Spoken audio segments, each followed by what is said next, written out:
На рассвете 29 июня 1941 года на Мурманском направлении перешел в наступление немецкий горный корпус «Норвегия» из состава армии «Норвегия», имевший в первом эшелоне 2 горно-егерские дивизии. Советские войска под натиском сил противника были вынуждены начать отход в восточном направлении.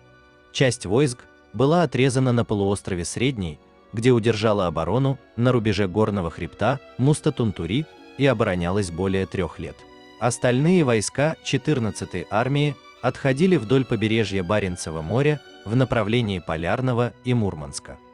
Противник вышел к губе Большая Западная Лица и 30 июня захватил плацдарм на восточном берегу реки Западная Лица до 10 километров по фронту и 6-8 километров в глубину. Создалась реальная угроза Мурманску. В этой критической ситуации родилась идея о проведении десантной операции на западном берегу Губы.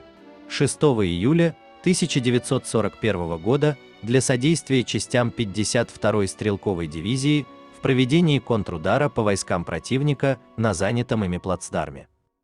На южном берегу Губы Западная Лица был высажен тактический десант в составе одного стрелкового батальона 529 человек из этой дивизии. Высадка производилась десантным отрядом Северного флота, состоящим из 3 сторожевых кораблей, 2 тральщиков, 4 сторожевых катеров и 3 катеров «Малый охотник». В отряд артиллерийской поддержки входили эсминец Куйбышев, 3 сторожевых катера. Также для поддержки были выделены береговые батареи флота. Воздушное прикрытие – 12 истребителей.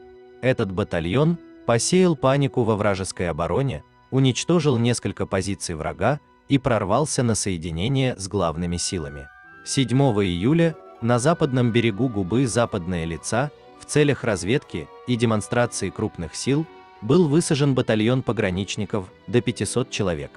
Десант был высажен с 2 сторожевых кораблей, 3 сторожевых катеров, 4 мотоботов.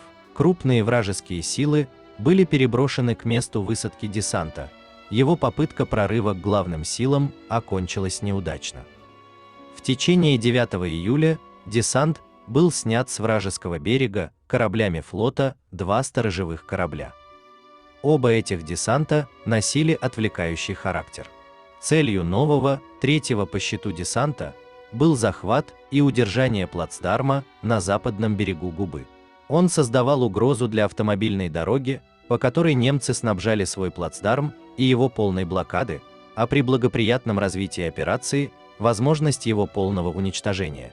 Данная операция готовилась тщательным образом. Для поддержки действий десанта на восточном берегу Губы были спешно сооружены несколько артиллерийских батарей. 14 июля силами флота на западном берегу Губы Западная Лица был высажен тактический десант в составе 325-го стрелкового полка 14-й стрелковой дивизии и батальон морской пехоты 1600 человек. В отряд высадки входили 3 сторожевых корабля, 3 тральщика, 5 сторожевых катеров, в отряд артиллерийской поддержки 1 эсминец, 1 сторожевой корабль, 4 сторожевых катера, в отряд прикрытия 3 эсминца. Одновременно с основным десантом высадилась отвлекающая разведывательная группа в количестве 50 человек в районе мыса Пекшуев. Десанту удалось занять довольно значительный плацдарм.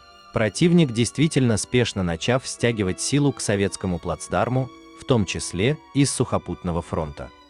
15 июля враг предпринял первую попытку сбросить десант в залив, но был отбит.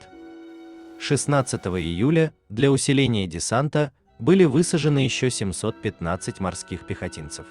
Укрепившись, бойцы вели упорную оборону, отбивая по несколько атак врага в день. Корабли флота и артиллерия оказывали артиллерийскую поддержку десанту. 18 июля противник предпринял решающую атаку на плацдарм и потеснил советские войска. Наступление немцев на Мурманск приостановилось, а 24-26 июля частям 14-й армии удалось потеснить немецкие войска. 1 августа немцы начали очередную атаку плацдарма, вновь потеснив советские войска. Уже стало очевидным, что на сухопутном фронте без дополнительных сил выбить противника за западную Лицу невозможно. Поэтому в этот день было принято решение об эвакуации десанта. Операция была произведена 2 августа силами 15 сторожевых катеров и 9 мотоботов под прикрытием дымовой завесы. Личный состав 1300 человек был переброшен на восточный берег губы Западная Лица для усиления сухопутного фронта, раненые 240 человек доставлены в Полярный. Данная операция является одной из лучших советских десантных операций первого года Великой Отечественной войны. На достаточно хорошем уровне было организовано взаимодействие десанта, флота, фронта, береговой артиллерии и авиации. Значительная численность десанта позволила ему организовать устойчивую оборону и длительное время успешно отбивать атаки противника. И хотя поставленная цель перед десантом не была достигнута, срыв немецкого наступления на Мурманск все-таки состоялся. Потери всех 3 десантов Красной Армии оцениваются в 1000 человек.